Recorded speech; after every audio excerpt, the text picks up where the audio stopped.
Sekarang kita kembali diperlihatkan dengan Xiao Yan yang pada saat ini memutuskan untuk bergegas menuju ke mata air iblis. Kemudian Xiao Yan memerintahkan si pria untuk memimpin jalan dan keduanya pada saat ini melesat.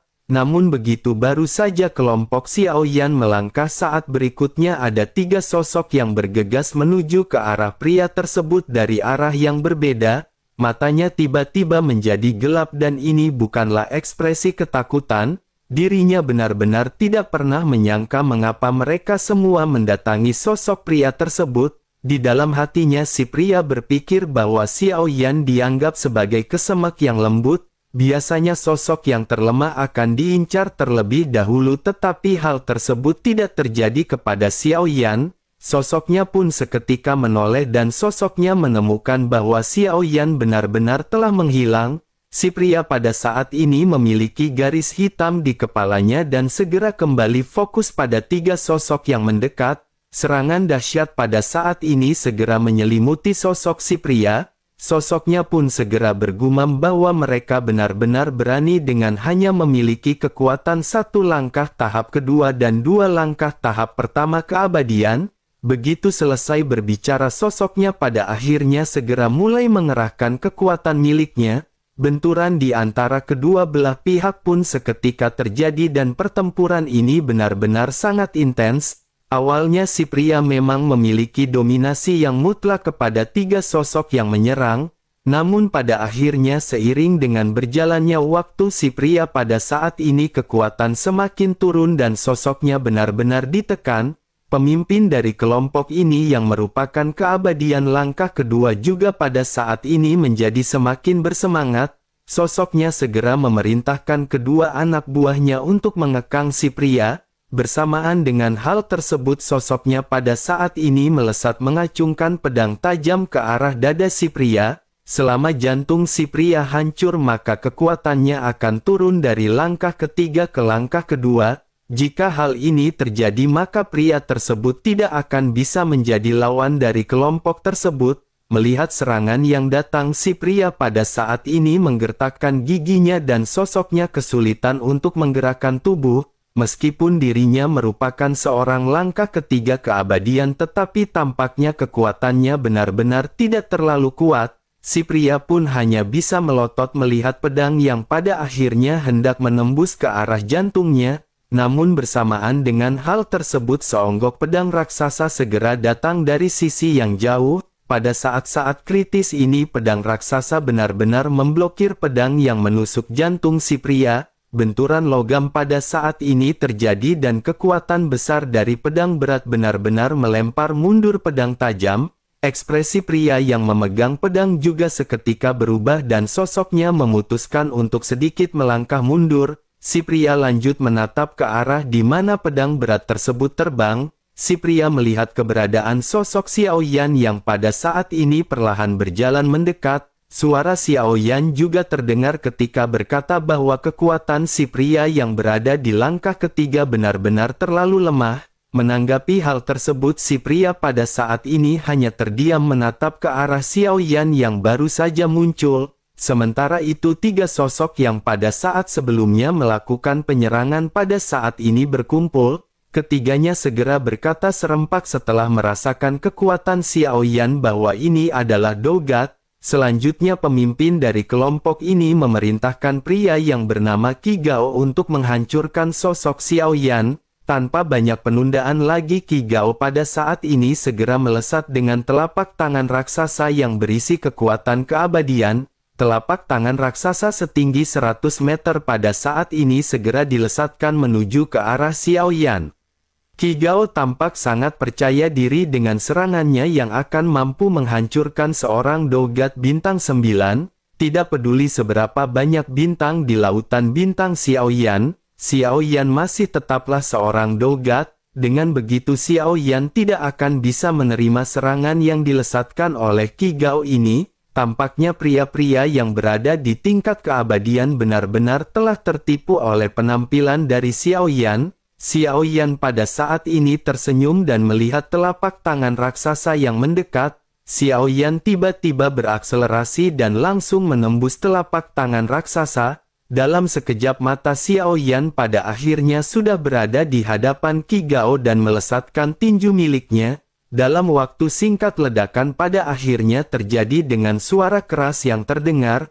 Meskipun Qi Gao pada saat ini melonjakkan kekuatan keabadian untuk mempertahankan diri saat tinju Xiao Yan terjatuh, namun apa yang dilakukan oleh Qi Gao ini dikatakan masih terlambat. Dadanya benar-benar penyok dan bola matanya pada saat ini terlihat melotot. Qi Gao menyemburkan seteguk besar darah yang bercampur organ dalam yang rusak. Dengan satu pukulan ini meskipun Qi Gao tidak meledak secara langsung, semua tulang di tubuhnya pada dasarnya pada saat ini telah patah. Tubuhnya hancur sebelum akhirnya menghantam tanah dan sosoknya tampak terlihat seperti genangan lumpur. Segera setelah itu pupil mata dua sosok lainnya tiba-tiba menyusut. Mereka menatap ke arah Xiao Yan dengan mata yang sangat gemetar. Hanya sudut mulut pria yang pada saat sebelumnya terkekang pada saat ini sedikit terangkat. Pria langkah kedua keabadian yang menyerang Xiao Yan juga terkejut dan bergumam bahwa dirinya bukanlah Dogat. Setelah perkataannya keluar, sosoknya pada saat ini segera melesat mundur dengan cepat. Sosoknya berniat untuk melarikan diri, namun pada saat ini sayap seni bela diri Xiao Yan seketika bergetar dan sosok Xiao Yan berubah menjadi bayangan. Xiao Yan muncul tepat di hadapan si pria yang melesat mundur. Tidak peduli seberapa cepat dirinya mengubah arah dan berusaha untuk melarikan diri, Xiao Yan terus-menerus berada tepat di hadapannya.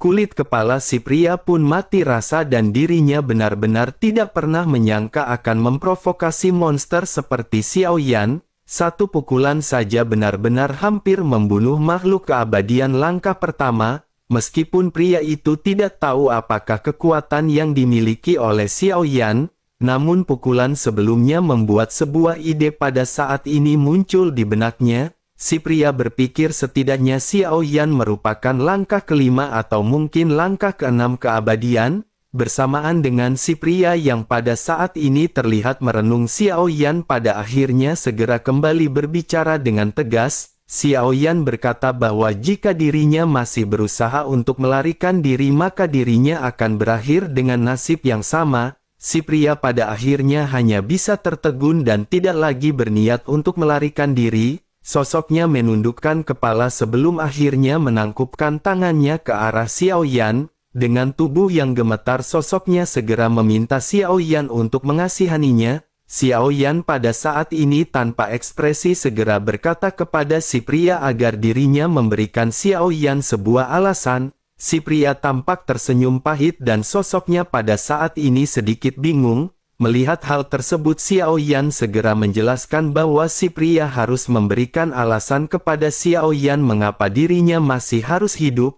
Pria itu kembali terkejut dan menatap ke arah Xiao Yan yang memiliki tatapan dingin. Si pria pada akhirnya berkata bahwa dirinya mengetahui mata air ajaib. Dengan begitu maka dirinya akan bisa mengantar tuan pergi ke tempat tersebut.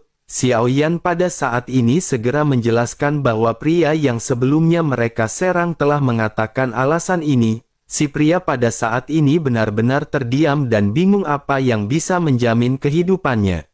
Setelah beberapa saat Xiao Yan pada akhirnya mengepalkan tangannya dan bergumam bahwa jika tidak ada alasan lain, keringat dingin pada saat ini mengucur di dahi si pria dan sosoknya buru-buru memotong perkataan Xiao Yan. Dengan tergesa-gesa si pria segera berkata bahwa ada iblis wanita di mata air ajaib. Dirinya tahu di manakah keberadaan sosok tersebut dan sosok ini merupakan sosok kuat di langkah kelima. Wanita ini sangat galak dan selain itu ada sosok kekar di samping wanita tersebut. Sejauh yang dirinya tahu pria itu sepertinya adalah pria kuat di langkah ketiga keabadian. Xiao Yan pada saat ini mengangkat alisnya mendengar apa yang dijelaskan oleh si pria. Xiao Yan sesungguhnya tidak terlalu tertarik kepada hal tersebut.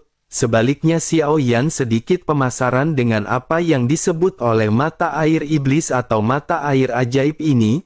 Xiao Yan bertanya-tanya apakah mata air itu mengandung sumber energi dewa yang lebih kaya dan lebih murni. Xiao Yan pada akhirnya segera bertanya apakah dirinya benar-benar tahu di mana lokasinya. Pria itu buru-buru mengangguk dengan tergesa-gesa dan berkata bahwa mereka telah melarikan diri dari mata air ajaib ini. Orang-orang kuat itu juga tampaknya masih menyerap energi iblis yang berada di kolam tersebut. Dirinya pada saat ini dapat membimbing Tuan untuk melesat menemui mereka. Xiao Yan tidak banyak berbicara dan Xiao Yan pada saat ini hanya sedikit mengangguk. Pria itu merasa lega melihat Xiao Yan yang pada saat ini menyetujuinya. Xiao Yan pada saat ini segera berkata kepada si pria agar dirinya membawa orang-orangnya dan dengan cepat pergi. Si pria mengangguk dan sosoknya pada saat ini segera memimpin Xiao Yan. Sementara itu pria yang pada saat sebelumnya diserang juga pada saat ini telah kembali pulih ke dalam kondisi semula. Si pria segera mengikuti jejak Xiao Yan melangkah maju menuju ke arah kolam ajaib. Begitu cukup lama di dalam perjalanan pada saat ini si pria seketika menoleh ke arah Xiao Yan. Sosoknya berkata bahwa sejauh yang dirinya tahu mereka berada di sebelah timur mata air ajaib. Namun mereka pada saat ini sebaiknya pergi ke bagian barat. Xiao Yan pada saat ini sedikit mengangguk mendengar apa yang dikatakan oleh si pria. Si pria tidak tahu bahwa Xiao Yan memiliki kekuatan jiwa keadaan di lingkungan kecil seperti ini selama seseorang tidak menyembunyikan auranya. Pada dasarnya Xiao Yan akan bisa mendeteksi keberadaan dari setiap makhluk. Xiao Yan memang menemukan bahwa ada dua aura kuat di mata air ajaib, tetapi mereka memang tidak berada di timur melainkan berada di sebelah barat. Xiao Yan pada saat ini tidak mengungkapkan pemikirannya dan Xiao Yan terus-menerus mengikuti perkataan si pria. Begitu sampai di area berkabut pada saat ini sosoknya seketika mulai bergegas ke kabut abu-abu dengan kecepatan yang sangat cepat. Si pria pada saat ini menghilang dan benar-benar meninggalkan dua orang langkah pertama keabadian. Di dalam kabut suara si pria juga pada saat ini segera kembali terdengar. Si pria tampak sedang berbicara kepada orang lain ketika berkata bahwa dirinya telah memikat semua orang pada level yang rendah ke tempat ini. Pria yang sebelumnya mengikuti Xiao Yan pada saat ini seketika terkejut dan menyadari sesuatu. Sosoknya segera bergumam bahwa sangat sial karena mereka telah dijebak. Xiao Yan juga pada saat ini sedikit tersenyum dan bergumam bahwa apa yang dilakukan oleh si pria benar-benar sangat bagus. Begitu Xiao Yan selesai berbicara si pria pada akhirnya kembali terlihat ketika menatap ke arah Xiao Yan dengan penuh ledekan. Sosoknya segera berkata bahwa dirinya ingin meminta maaf. Dirinya hanya salah mengingatkan arahnya dan seharusnya mereka pergi ke timur. Xiao Yan pada saat ini tersenyum acuh tidak acuh melihat ke arah si pria yang berkata dengan nada meledek. Bersamaan dengan hal tersebut sebuah suara seketika terdengar dari kedalaman kabut. Suara tersebut berkata bahwa dirinya ingin melihat apakah ada orang-orang yang tersisa. Sesosok tubuh tinggi pada saat ini terungkap di ujung kejauhan dan menatap ke arah kelompok Xiao Yan. Ketika matanya mengamati untuk beberapa saat seluruh tubuhnya pada saat ini tiba-tiba mulai bergetar. Sosoknya tampak seperti disambar petir sebelum akhirnya menggaruk kepala belakangnya. Sosoknya seketika berbalik perlahan dan tampak seperti mencoba untuk melarikan diri perlahan. Melihat hal tersebut pria yang menjebak Xiao Yan pada saat ini segera menghampiri sosok tersebut. Sosoknya berkata bahwa kelompok mereka sebelumnya hampir dihabisi oleh orang-orang ini. Oleh karena itu Tuan pada saat ini harus mengambil keputusan demi mereka. Menanggapi hal tersebut sosok tersebut seketika menamparkan si pria secara langsung. Setelah berbalik sosoknya kembali berteriak bahwa si pria benar-benar kurang ajar. Mengapa dirinya membawakan binatang jahat ini kepada si pria? Begitu selesai berbicara pada saat ini mata si pria dipenuhi dengan mata merah ketika menatap ke arah Xiao Yan. Selanjutnya sosoknya dipenuhi dengan ekspresi yang dipenuhi dengan permintaan maaf ketika mendekati Xiao Yan. Sosoknya lanjut bertanya apakah mereka menyerang saudara Xiao Yan. Xiao Yan pada saat ini menatap ke arah sosok tinggi yang menangkupkan tangannya ke arah Xiao Yan. Sosok ini tidak lain dan tidak bukan adalah Senju yang memasuki menara pembunuhan dan dipisahkan secara paksa. Mata dua sosok keabadian langkah pertama pada saat ini menjadi lebih ketakutan melihat apa yang terjadi. Selanjutnya Senju mengambil langkah dan tiba-tiba sudah berada di hadapan keduanya. Senju segera menamparkan keduanya hingga tubuh mereka benar-benar dihancurkan. Senju pada saat ini tidak menahan diri dan sosoknya benar-benar langsung mengambil tindakan untuk menghabisi mereka bertiga. Dengan kekuatan Senju ketiganya pada saat ini benar-benar hancur dalam sekejap mata. Senju pada akhirnya segera kembali berhadapan dengan Xiao Yan dengan jantung yang tiba-tiba menegang. Namun di saat berikutnya Senju pada saat ini segera melirik pria yang berdiri di belakang Xiao Yan. Senju berniat untuk mengambil tindakan dan melesatkan telapak tangannya ke arah si pria. Melihat hal tersebut si pria pada saat ini seketika terkejut.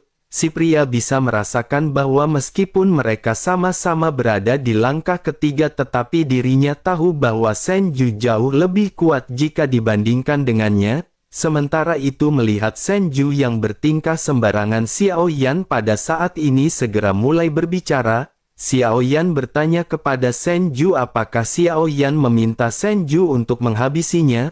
Mendengar apa yang dikatakan oleh Xiao Yan, tubuh Senju pada saat ini tiba-tiba membeku. Senju tiba-tiba berhenti dan pada saat ini tersenyum masam di hadapan Xiao Yan. Senju lanjut segera merentangkan jari-jarinya dan menyerahkan 3 cincin penyimpanan dan 3 pil ajaib miliknya. Benda-benda ini adalah benda-benda yang didapatkan oleh Senju setelah menghabisi 3 makhluk keabadian barusan. Sementara itu melihat hal ini mata pria yang berdiri di belakang samping Xiao Yan benar-benar berubah menjadi aneh. Dirinya tahu bahwa Xiao Yan kuat tetapi dirinya tidak menyangka bahwa Xiao Yan akan membuat begitu banyak pria kuat menyerah di hadapan Xiao Yan. Bagaimanapun orang-orang kuat ini merupakan orang-orang kuat yang berada di tingkat keabadian.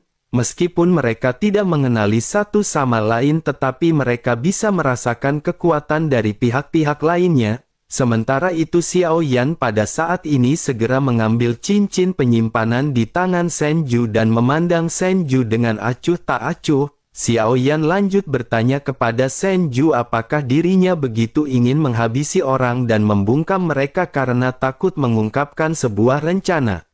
Senju pada saat ini mengerutkan keningnya dan tersenyum masam sebelum akhirnya bertanya rencana apa yang dimaksud oleh Tuan. Apa yang pada saat ini dirinya bisa lakukan kepada Tuan. Hidupnya berada di tangan Tuan dan bagaimana mungkin dirinya berani melakukan hal tersebut. Xiao Yan pada saat ini terlihat sedang memilah-milah barang-barang yang berada di dalam cincin penyimpanan sambil berbicara kepada Senju.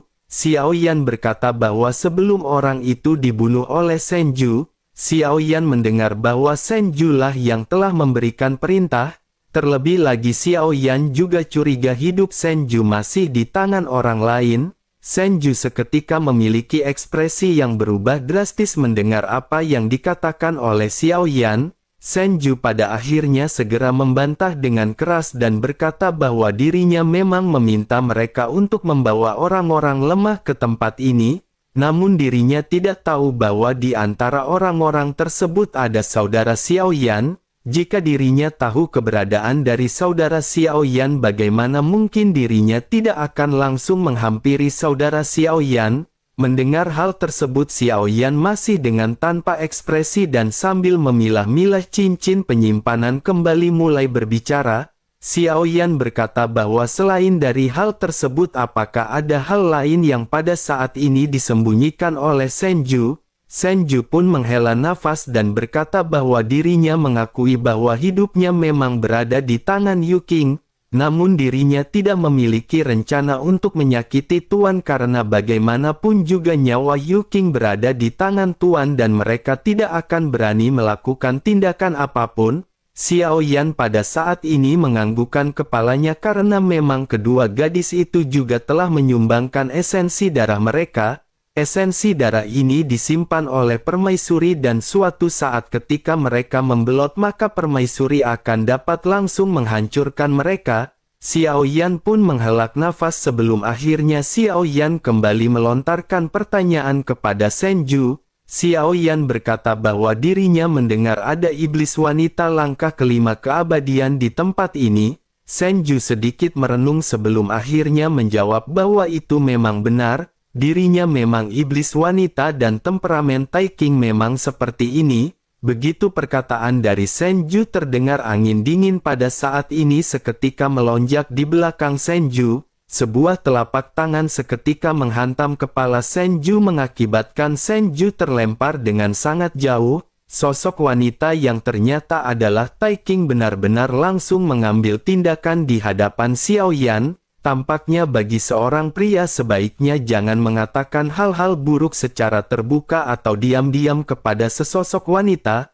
Taiking pada saat ini segera menatap ke arah lesatan dari Senju dan berteriak, siapakah yang berani menyebutnya iblis? Dirinya sangat lembut dan dirinya tidak seperti apa yang dikatakan oleh Senju. Mata semua orang seketika dipenuhi dengan keterkejutan, begitu juga Xiao Yan yang hanya bisa tersenyum pahit. Dilihat dari tindakannya, apa yang dilakukan oleh Taiking ini tidak mereferentasikan kelembutan sama sekali. Xiao Yan pun menghela nafas dan Xiao Yan pada saat ini segera melihat ke sekeliling. Xiao Yan penasaran dengan mata air ajaib. Xiao Yan pun seketika bergerak dan mengabaikan semua orang dan langsung menuju ke mata air ajaib. Di dalam kabut abu-abu satu demi satu mata air iblis benar-benar muncul di hadapan Xiao Yan. Mata air ini tersebar dengan berbagai ukuran dan sebagian besar tampaknya telah disarap oleh energi iblis. Mata air iblis ini tampak memanjang menuju ke arah kabut abu-abu di ujung cahaya. Xiao Yan menyipitkan matanya melihat berkas cahaya yang jelas merupakan berkas cahaya yang menuju ke tingkat ketiga. Begitu melihat hal ini, Xiao Yan pada saat ini kembali menoleh ke arah Taiking dan Senju yang telah kembali.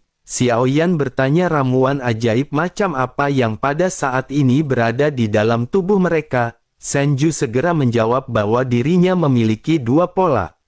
Taiking segera menjelaskan bahwa dirinya memiliki 4 pola. Xiao Yan pun mengangguk dan bertanya berapa banyak pola yang diperlukan untuk menuju ke lantai ketiga. Taiking pun segera menjelaskan bahwa 2 pola sebenarnya sudah cukup. Xiao Yan mengerutkan kening dan mau tidak mau bertanya, lalu mengapa mereka berdua masih tinggal di tempat ini? Senju seketika tersenyum pahit sebelum akhirnya segera berbicara kepada Xiao Yan. Senju menjelaskan bahwa mereka tidak tertarik dengan warisan Raja Iblis Tianhe. Tepatnya mereka takut kehilangan nyawa ketika mendapatkan warisan dan kehilangan kesadaran.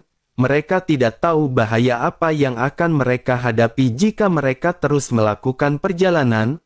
Oleh karena itu mereka berencana untuk tinggal di sini dan menunggu semuanya berakhir. Mendengar hal tersebut, Xiao Yan pun menyipitkan matanya dan menatap ke arah Taiking. Taiking sedikit tertegun sebelum akhirnya menjawab dengan tenang bahwa dirinya juga tidak tertarik. Mendengar hal tersebut sambil berbicara, Xiao Yan pada saat ini menuju ke salah satu mata air ajaib. Xiao Yan berkata bahwa tujuan mereka berdua adalah untuk menghabisi Xiao Yan. Mereka tidak pernah tertarik pada warisannya. Namun sekarang rencana mereka benar-benar telah tertunda dan yang mereka bisa lakukan hanyalah berdiam diri. Taiking dan Senju seketika terdiam karena semuanya memang seperti apa yang dikatakan oleh Xiao Yan. Tujuan mereka di sini adalah untuk menghabisi Xiao Yan dan mereka tidak bisa melakukan hal tersebut. Selalu ada permaisuri di samping Xiao Yan dan mereka benar-benar hanya bisa menggertakkan gigi. Sementara itu Xiao Yan pada saat ini segera bertanya sambil berlatih dengan mata tertutup. Xiao Yan bertanya apakah ada kabar dari Zuchi. Taiking pun menggelengkan kepalanya dan menjelaskan bahwa tidak ada kabar dari Tuan Istana. Xiao Yan sedikit mengerutkan kening dan Xiao Yan berkata tampaknya Zuchi telah menebak bahwa Taiking dan Yuking kini telah dikendalikan oleh Xiao Yan. Jika begitu permasalahannya, maka sekarang hanya ada 2 kemungkinan.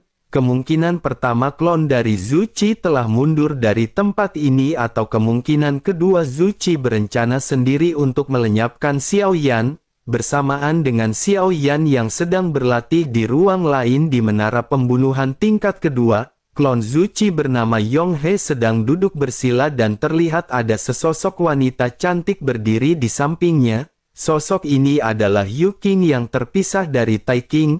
Yong He pada saat ini segera bertanya kepada Yu Qing apakah mereka berdua telah mendonorkan esensi jiwa darah mereka. Yu Qing pada saat ini menganggukkan kepalanya sementara Yong He terus bertanya. Yong He bertanya apakah permaisuri masih melindungi Xiao Yan. Yu Qing tidak menyembunyikan apapun dan berkata bahwa itu memang benar. Selain itu dirinya juga telah menghabisi 2 orang dari Taiksu yang kuat. Zuchi seketika terkejut mendengar apa yang dikatakan oleh Yu Qing. Sosoknya pada akhirnya lanjut bertanya apakah permaisuri juga mengambil tindakan. Yu Qing menjelaskan semua informasi yang pada saat ini dirinya ketahui kepada Yong He. Sosoknya berkata bahwa permaisuri seharusnya juga mengambil tindakan, namun meskipun begitu orang yang dibunuh juga sangatlah kuat, sesungguhnya mereka tidak memiliki kekuatan keabadian tetapi dengan Void God Armor mereka pada akhirnya bisa bersaing dan sebanding dengan langkah kelima keabadian.